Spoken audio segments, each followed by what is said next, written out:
আসসালামু আলাইকুম বন্ধুরা।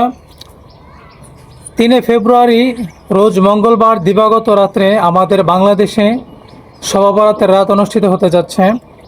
শবে বরাতের রাত্র সম্পর্কে গুরুত্বপূর্ণ কয়েকটি কথা বলবো। আপনারা ভিডিওটি না টেনে শেষ পর্যন্ত শোনার চেষ্টা করবেন ইনশাআল্লাহ।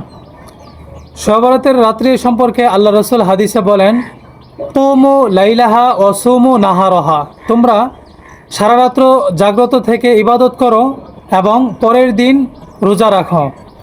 এর মানে হচ্ছে শবে বরাতের রোজা হচ্ছে একটি রোজা, যা আল্লাহ রসুলের এই হাদিসের মাধ্যমে বোঝা যায়।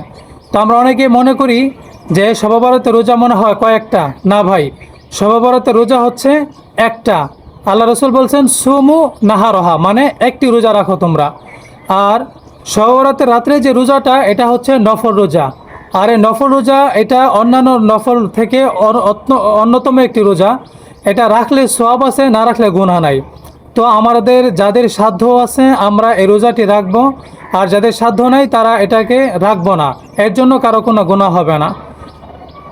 তবে যারা বলে শবে বরাতের রোজা 2টা 3টা, তারা আসলে না জেনে বলে। এরপরে যদি কারো কোনো কিছু জানার থাকে তাহলে জিজ্ঞাসা করবেন, ইনশাআল্লাহ কমেন্টে বলবেন, আমি উত্তর দিব। আর ভিডিওটি ভালো লাগলে দিনের সাথে সবাই ভিডিওটি শেয়ার করে দেবেন ইনশাআল্লাহ।